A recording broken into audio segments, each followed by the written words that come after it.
And it's an extra early morning for me today because I want to get up and go wakeboarding. This is the plan. We are well and truly into springtime now. And I checked my weather report today. It's going to be 27 Celsius. Celsius? Yeah. It's early as well. It's early, and I only had a small amount of coffee. Try that again. It's going to be 27 Celsius today, which looks really, really nice. And the sun is just coming up. It is 5:49 in the morning here at the moment, but it does look kind of epic. All right, sponsors first. Sponsor, 1Password. Everybody knows who 1Password is. As I mentioned a couple of weeks ago as well, we now have a new series out called Hello CISO. Episode 1 just dropped the other day. Free, proper free, like on YouTube. Don't have to hand over your personal details, things like that. There are many more episodes to come. Just yesterday, I spent a bunch of time in this odd-looking room at the moment. You can't really see it on the camera, but basically I've got new curtains in. I don't mean to go off topic on 1Password. I'll come back to new curtains in. But there's like bits of the wall that are painted waiting for other things to go in.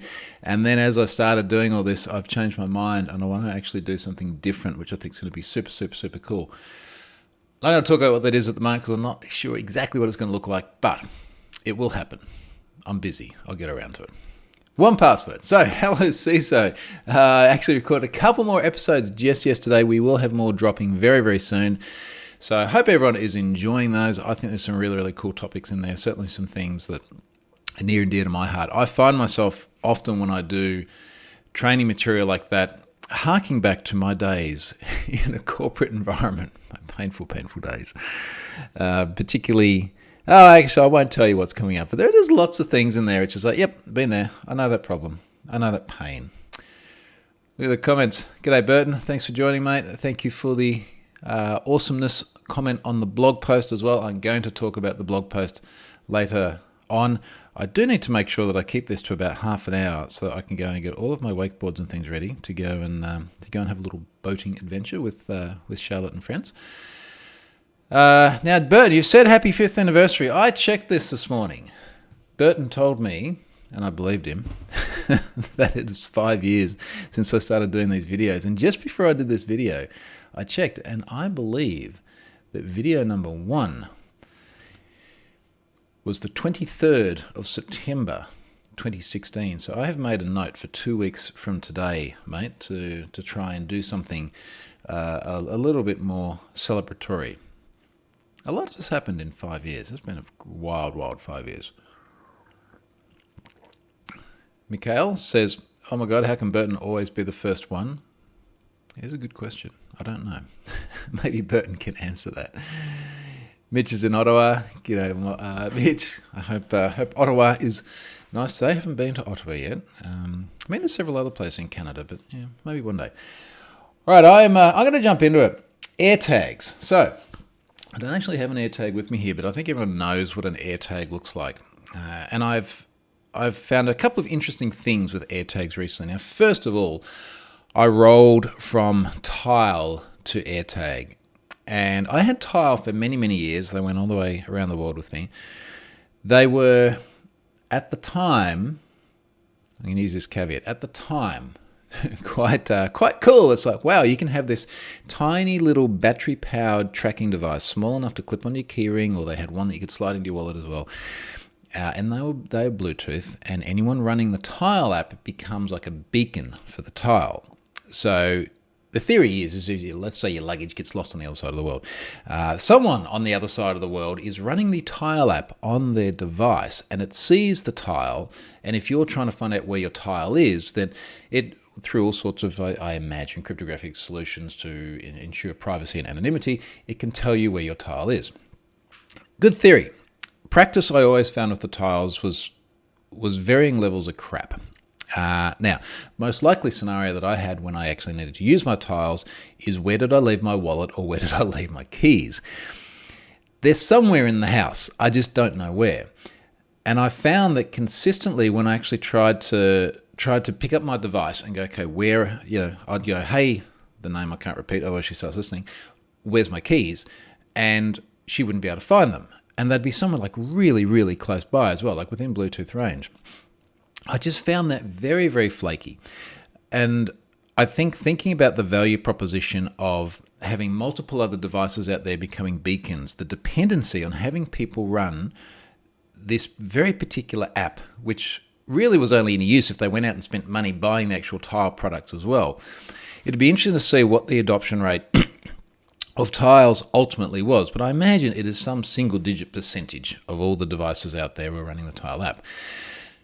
AirTag's value proposition, better in several ways. So number one, everyone who has, I imagine, a recent enough iPhone, I'm not sure how far it goes back, becomes a beacon, as opposed to just everybody who installs a third-party app, which they only got because they've gone out and physically bought a product, such as a Tile, being a beacon. So, much better coverage there. Second thing is, and what was really cool about this, and Apple shows this in their product demos, is after the device is located, it can point you to where it is in your house. Now, if it's on the other side of the world, it's just going to show you on a map. But if it's in your house, it'll go, hey, it's 5 meters that way. And there's literally an arrow that points towards it. And if you go the wrong way, the arrow goes the other way. And as you get closer, the distance reduces on the display on the phone. And that is super, super cool. The Apple product demo actually has an example. It's a characterization. But a dude's like lost his keys down the back of the couch, and then he dives down the back of the couch and he's swimming around the back of the couch, because we all know how much shit we got in the back of our couch. So that's the sort of a really good example of where it makes sense. You can't necessarily always clearly hear it. So I think I've had like one occasion since I got the Tile where I've lost whatever it is that the Tile was attached to. I think it was my wallet at the time. The Tile, did I say Tile? AirTag. The AirTag is just one device, which is like a round disc, and it's fat. It is fatter than the credit card insert that I had in my wallet for the Tile, but it's still workable. And obviously, it's just a different shape. It doesn't take up like the entire size of a credit card. It's smaller, but then it's thicker. Anyway, it seems to work well. I tweeted the other day something that was pretty cool, which is the privacy controls on the Tile to try and avoid stalkers. And this is an interesting paradox. Let me find what I tweeted just here. The paradox is you've got this very small device that you can secrete somewhere. Let's say secrete in a handbag. I don't have a handbag, but hypothetically secrete in a handbag. What is to stop? I'll put my evil stalker hat on. What is to stop me from taking the Tile and putting it in the handbag of probably a woman that I want to stalk, hypothetically? This is a problem, because you also then say, okay, well, we need some way of notifying the person that the thing is following them around.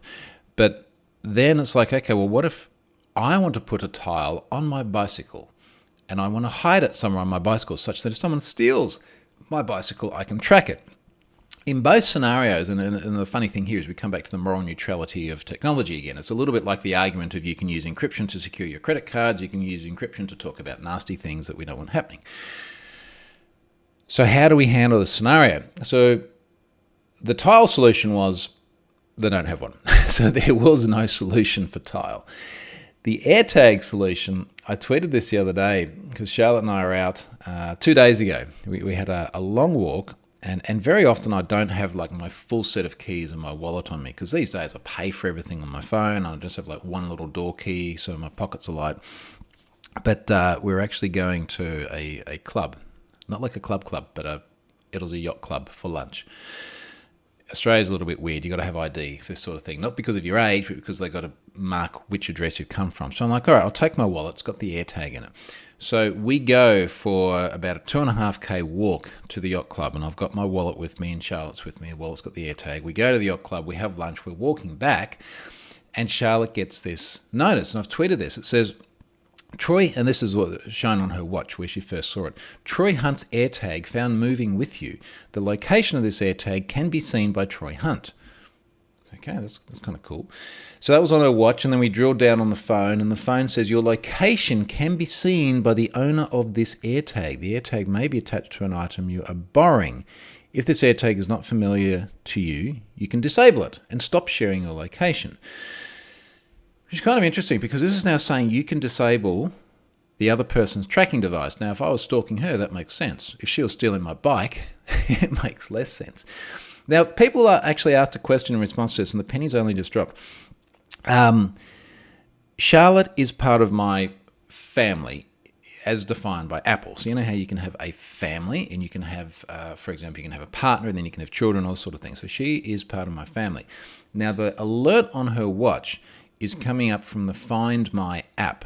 Now, in the Find My app, we can find each other because we share our location. We can also find our devices so that if we're out together and she loses her iPhone or someone steals it, I can find it with my iPhone. So Find My has a concept of us being a family and being able to see each other's details. So Find My is reporting my name. On the next screen, where it's just her iPhone, this does not report my name anywhere. And I think what's relevant about this is when we look at Find My, that has the concept of family, so that can report my name without being a privacy violation. When we look at what she's seeing on her phone, this is not reporting her my name anywhere. Now, people asked the question, they said, how can she see your name? Is it due to her being as part of your family? What if you're sitting on a bus and someone else is on the bus with an AirTag? Will it broadcast their name, which is then a privacy issue? I would say, based on the images here, the answer is no, it doesn't look like it will do it. Although what I think is interesting here is it says you can disable it and stop sharing your location. What if you are sitting on a bus and you disable someone else's AirTag? That's an interesting question. And then on the next screen, and this is back in Find My, I'd love someone to answer this. Like, where is the distinction between what you see as a member of someone's family versus what you see as a stranger? On the next screen, we've then got a map, and it shows when it starts tracking. And incidentally, it says first seen at 1:32. Now, we met friends for lunch at midday. So we left at 11:30.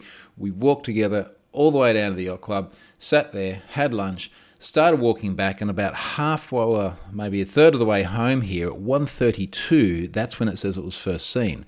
So obviously there are thresholds in the AirTag in terms of when it triggers an alert about tracking. Now, from memory, Apple has said they're not going to talk about what the thresholds are or what needs to be observed in order to raise the warning, which kind of makes sense because it could be used by people who want to disable my ability to find my bike if it gets stolen. Anyway, I just found that really interesting. I do think it's a cool technology. There's obviously thought gone into the privacy side of it as well. Okay. So, looking at the comments here, Robin's there. G'day, Robin. Long time. Long time no see. It's probably going to be a long time till I see you too. I'm going to talk about COVID next, actually, and our ability to travel and everything. Burton, you counted the weeks, mate. 52 weeks, times 5 years, because as Mikhail said, there is just a little over 52 weeks in a year, so I will do something when I get to 2 weeks from now, which will be the year, 5 years rather. All right, next up, I posted a thread around COVID, and I don't want to continually talk about the thing that everyone's continually talking about, other than the fact that I have people continually reaching out from overseas going, oh, gee, really sorry about Australia. It looks really messed up and everything. It's like, what? Now, I had a friend. I won't tell you who he is, but what he said here. He said he reached out. Someone I know, someone from Europe. He says, how are you doing? I hear strange things about Australia and I want to be sure you are safe and well. I've had other people on Twitter talk about how bad it is in Australia. They're normally not people from Australia. I think there's several occasions where it's like, well, they're very right-leaning American voters, put it that way, about all the freedoms and things that are gone and what a mess it is and how terrible it all is. And I'm just going, I remember saying to one of them, it's like, well, here's what I'm saying. What are you seeing on the ground in Australia? Knowing that they're not on the ground in Australia. So look, here's a thread. And let me explain what it looks like, because I just think there's a lot of misrepresentation overseas. Keeping in mind as well, I started out this video today saying, I'm going to finish this and then I'm going to go down and get on my boat and I'm going to go wakeboarding with friends. We're going to go to a restaurant first and sit there without masks and have a nice little breakfast and some coffee and the sun's shining and it's a beautiful day. Like, it is really, really nice here. I'm trying to say it without sounding really obnoxious now. Anyway, thread. So basically, the first thing we've got to remember is that Australia is really, really big. If you haven't been here before and you're not aware of just how big it is, it probably comes as a shock. So, and I did go and check all of my stats just to be really, really careful here as well. So we're about half as big again as Europe. We're just a little bit smaller than continental USA, but we only have 25 million people. So we're a massive, massive place that's sparsely populated with a few cities that have a lot of people in them. This is the sixth largest city in the country. We have about 600,000 people here.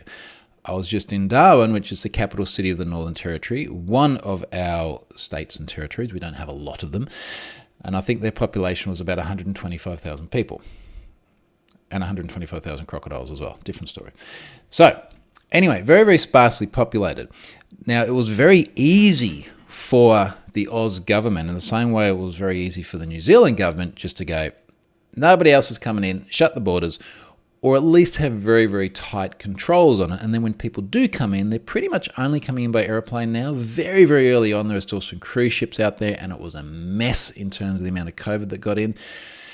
But certainly since the middle of last year, people have only been coming in by aeroplanes, and they go straight into quarantine. So we did a very good job as a country of putting a lid on it, not because our government is awesome. In many ways, they're just as shit as all the other ones, but because we've got the borders and the physical distance to be able to do it.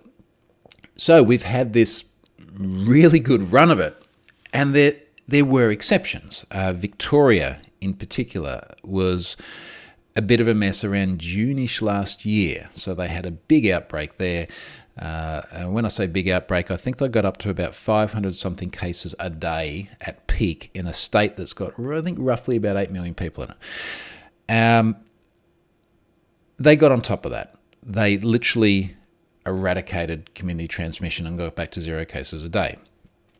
Now, as the rest of the world has started vaccine rollouts, we've been down here going, oh, everything's pretty nice. You know, like we don't have to rush too much. And inevitably, we've been much slower than the rest of the world to get vaccinated. And then we got through to about June this year. And of course, now we've got Delta variant as well, which has been wreaking havoc across the world. And then we started getting traction with Delta variant in New South Wales, which is the state that begins 30 kilometres south of here. That's also the state that has Sydney in, also around about 8 million-ish people in the state. Now, just for context as well, that state I think is about twice the size of the UK. So it's, you know, it's one of our smaller states, but it's still big. So that started getting traction to the point where it was like, okay, dozens of cases a day, hundreds of cases a day. We're now up to, in New South Wales, hovering between 1,400 and 1,500 cases a day. Sydney's been in a pretty hard lockdown. Most of the state has been locked down. They're just starting to come out of it a little bit in some areas as of, I think, midnight tonight. So that's been really hard. And the borders internally have been hard closed. We were meant to be going to the snow a couple of weeks ago. We ended up going the other way to where all the crocodiles were, which was epic. So you've got this real sort of dichotomy where it's like, if I go that way, everything's really hard locked down, and if I keep going, 8-hour drive down to Sydney, 9-hour drive down to Sydney, depending on the car, you really can't do very much at all. You are locked in your home, save for essential reasons, and then 5-kilometre radius and things like that. But then here, everything is almost normal. You have to check in when you go to different places. I had a parent-teacher interview for my daughter yesterday. I had to wear a mask. Incidentally, like if you're a school doing parent-teacher interviews with masks, for God's sake, do it via Zoom. So much expression gets lost when you're using a mask and you're trying to talk about your children's development. Zoom, please. Then I can stay here and do it. Anyway, I digress. We have to wear a mask if we're in an indoor space. There's been lots of discussion about that being dropped in Queensland, but there's just too many times where there's just like one case somewhere, and it's always a truckie. You know, a truckie comes in from interstate.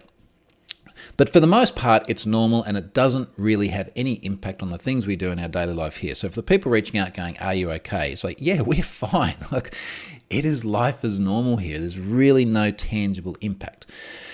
So going through the thread here,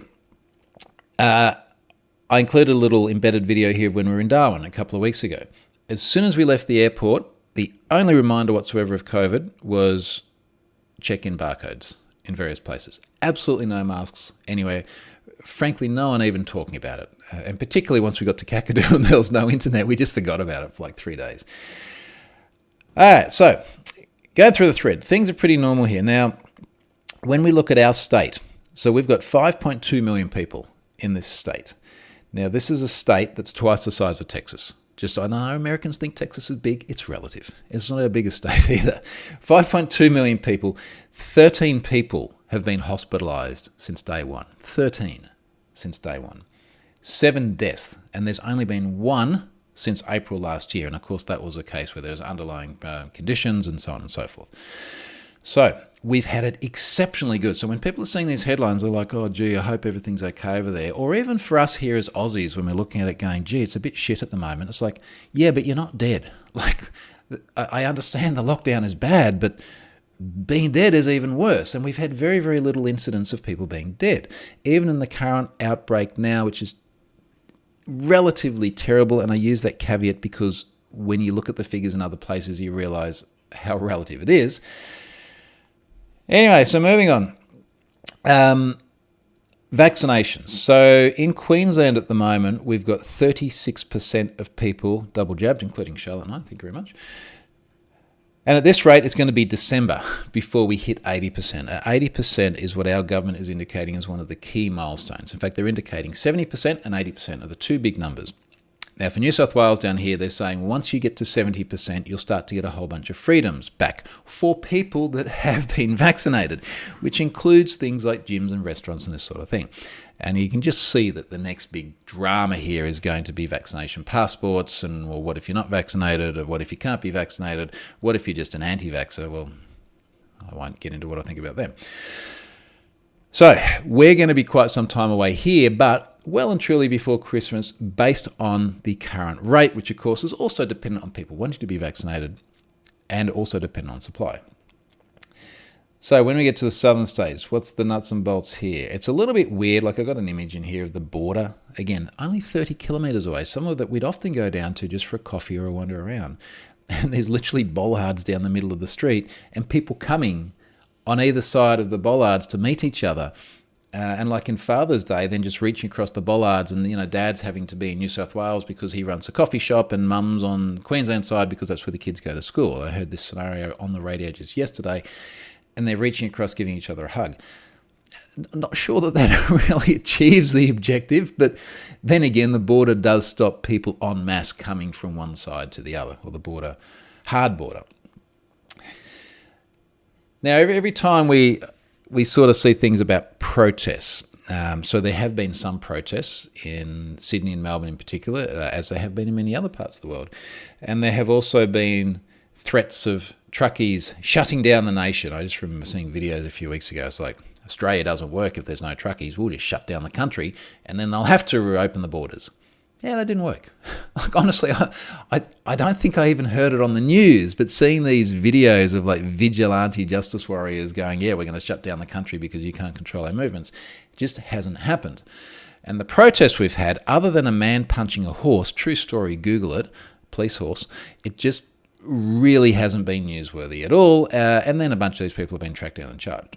So we are at the point where we'll get to 80% double vaxxed in New South Wales by the end of next month. I think when I put the countdown into the calendar, it came out at like the 1st of November. So we're getting very close to getting to the points which the government has indicated a lot of freedoms will come back to people.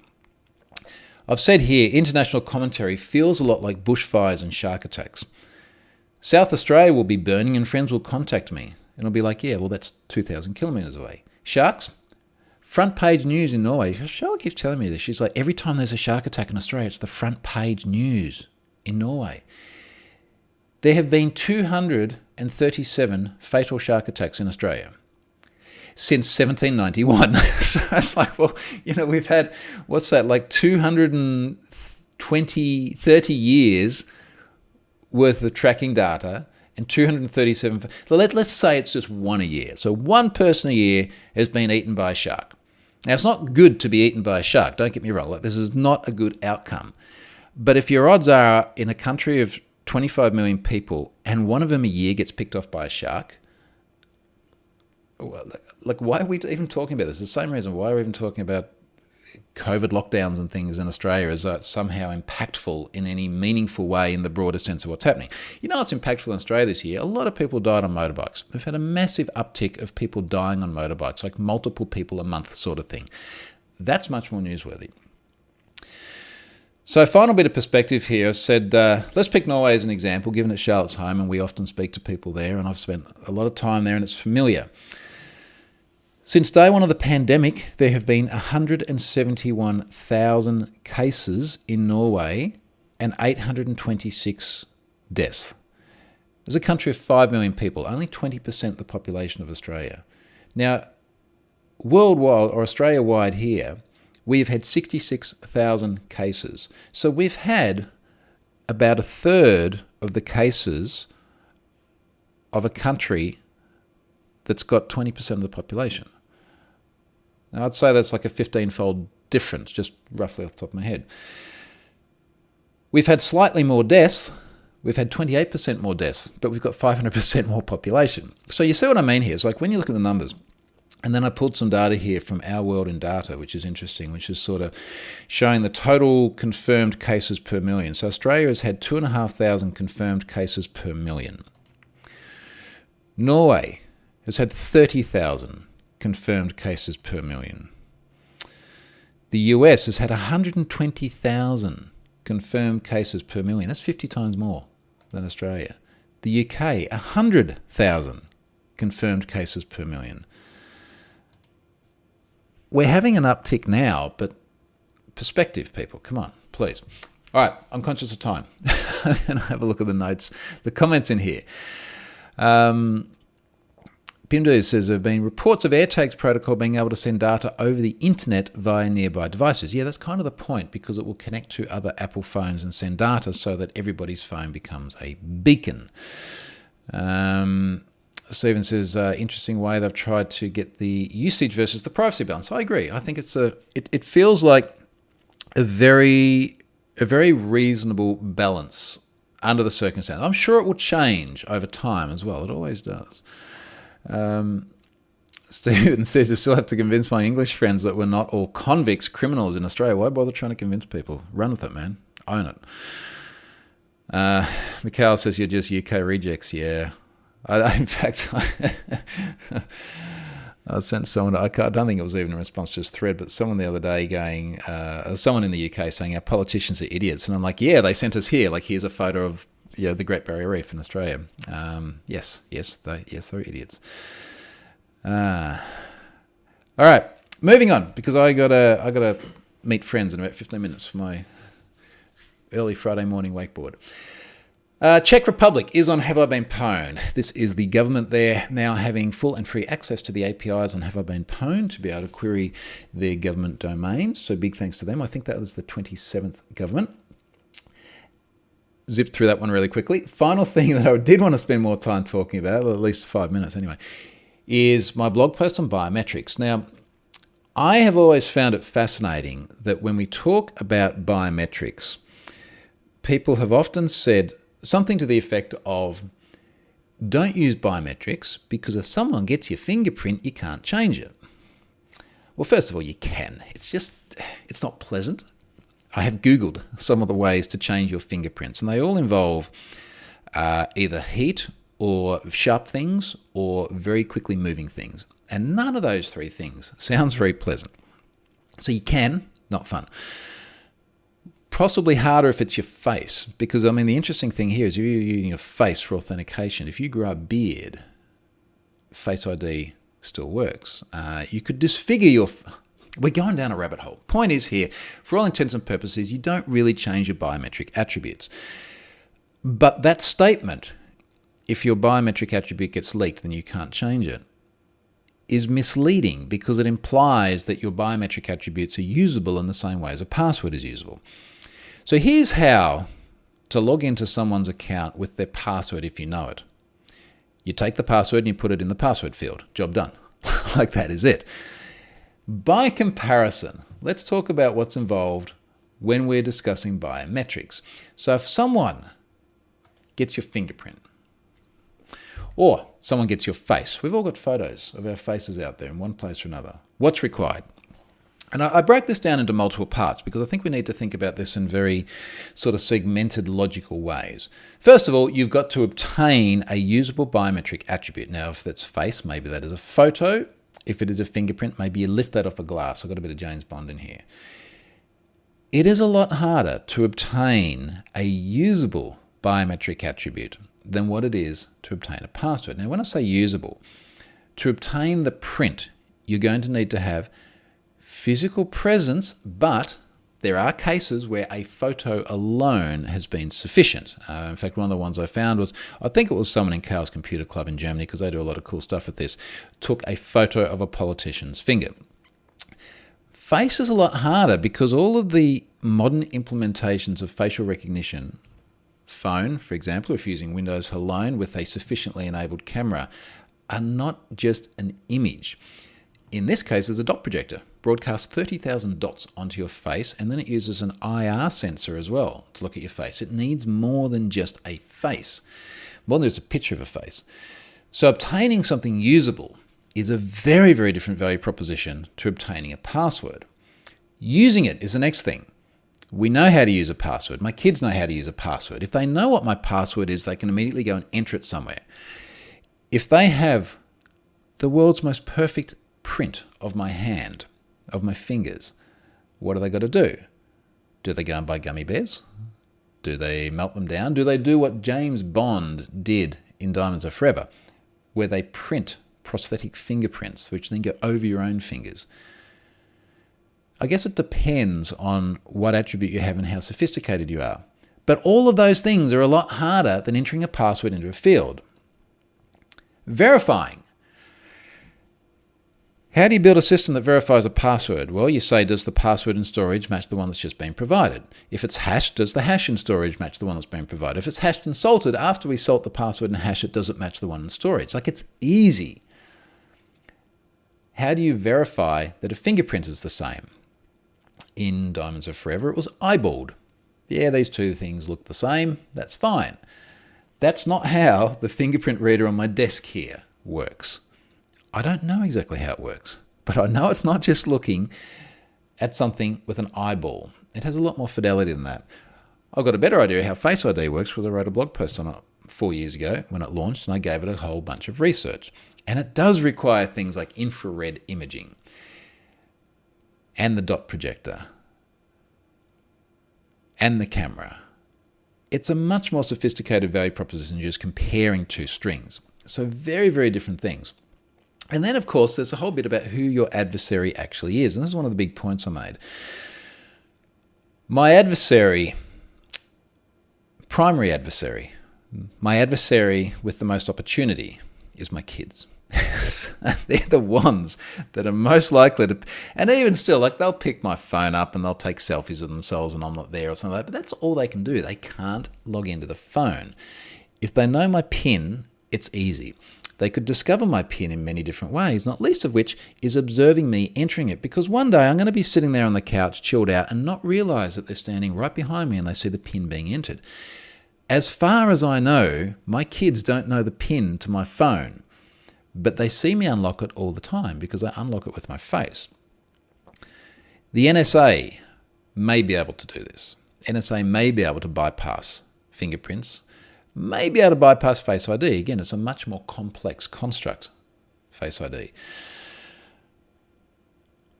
But am I worried about the NSA?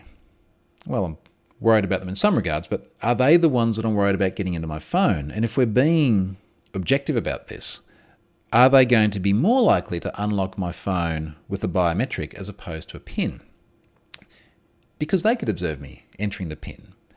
Or, as I've said here with the XKCD comic, do they just beat me with a rubber hose until I enter my PIN into the phone? Because there's always that risk as well. Of course, I could just fake enter it and then get it wrong 10 times and the phone self-erases. Do enable that setting on your phone, particularly if you're backing up to cloud the whole time and you can just restore to a new device anyway. It's cool. Other story. So anyway, I'm going to move on from that and just look at the comments before I wrap up here. Burton, would you like to travel again internationally this year? If allowed, there is absolutely no chance whatsoever we're going to be able to travel internationally this year. Would I like to? Yes, I would love to be able to go back to Norway with Charlotte and spend time there with her and spend time there with the kids as well. But there is absolutely no chance of that happening from Australia this year. We hope that early next year there'll be an opportunity, but it's really, really clear it's just not going to happen this year. And that's hard for Charlotte to hear as well, because it goes the other way too. Her family can't come out here. She saw them in Feb last year, said, see you soon, I'm going to Australia. Now here we are. So it's going to be at least 2 years for her. From Feb last year, that is. Someone here says, I stumbled upon a problem using a Have I Been Pwned website. I'm able to find info about my leaked password, which was leaked. I only have passwords that I have. You can only search for passwords that I have. There's lots of passwords out there that have been leaked that I then have not gained access to. Or they've been cryptographically hashed and I need plain text ones to go to Have I Been Pwned. What else we got here? Stephen Jones, Spaceballs 12345 code comes to mind. I'm not sure if, Mitch, you were talking about your kids don't watch those videos in response to that, but yes, my kids have definitely watched Spaceballs and they are aware of that. Final one here, Burton says, in Tomorrow Never Dies, Q-Branch created a phone that scanned the fingerprint from the safe and the fingerprint displayed on the phone 007 flipped the phone display on a safe reader to unlock. I have seen many cool things on James Bond. I really liked the Lotus Elise that Roger Moore drove that went underwater as a submarine. Was that? No. What was that? Was it? I can't even remember which one that was. Anyway, the White Lotus Elise. I like that, but it's not real in the same way as a lot of these bypasses are either not real or they're so caveated and so specific to very, very certain circumstances that they are not your real world threat. On that note, I have to go because I'm going to go and have a nice morning out on the water, have a bit of a wakeboard. I will post some photos because it's going to look awesome. I looked at it just before, perfectly clear day. Again, we're heading for 27C in the beginning of our spring, which is pretty cool. So I'm going to go and enjoy that. Thank you very much for watching. I'll do this again next week, later on in the day. See you, folks.